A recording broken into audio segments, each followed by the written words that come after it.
there were many, many outcomes of the whole Chicano movement, and one of the most exciting ones that I belonged to and was really active in was in the board of Tomas Rivera Center.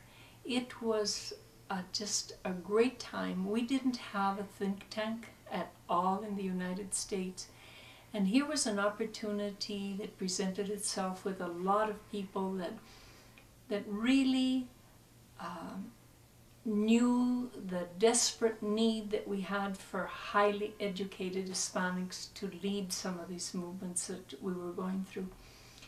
And so I don't recall the details of how it came about, and I don't recall some of the names, but there was a person there in the college, it was at Claremont, who had been colleagues of Martin Luther King, and they had roomed together, had gone to school together, and he was a brilliant man with a big heart, and maybe by the end of the interview I'll recall his name. And this center was started, and again it was all the guys and me, like I've told you before. So I got to be chair, right? And we had people like Tomas Arciniega, who's one of the leaders of our educational movement in the state, and Arturo Madrid, who became the executive director, another one of our leaders, and who not only leads in a vacuum, but leads with content. He studies deeply our culture and does such wonderful things.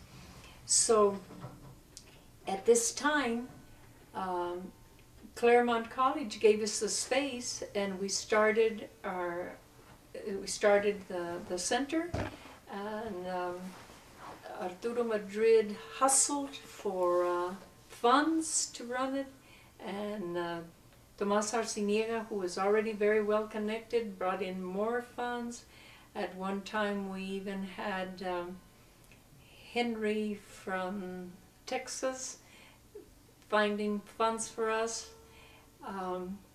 It was just a wonderful, it was an opportunity to come together with a lot of very smart people, and I got to run the meetings. That was my contribution. I ran the meetings, and we set it up so that some Chicano that had done something good, that we should be able to write about it, but we would never write what we did because we had to go to the next job because we were supporting ourselves.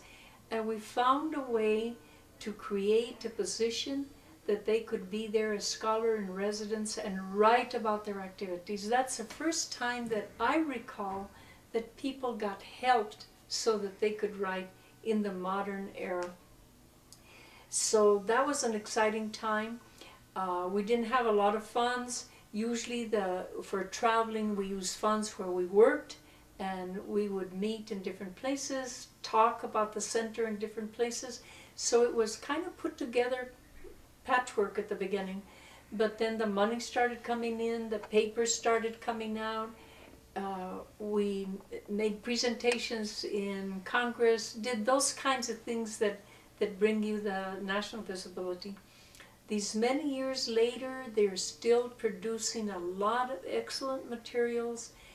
Arturo Madrid left long ago. I don't know who the current chairperson is or the executive director, but I know they've continued because I see them in the literature. I see them occasionally.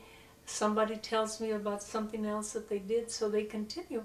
But that was those little things that start from a little seed in somebody's head, and they blossom out, and they make such a difference to us. To have our own think tank. Everybody has think tanks. In fact, they're falling over each other. There's so many. But we didn't have one that was unique to helping Hispanics and thinking through our needs, our topics that need high-level quality research. And that's what the center did.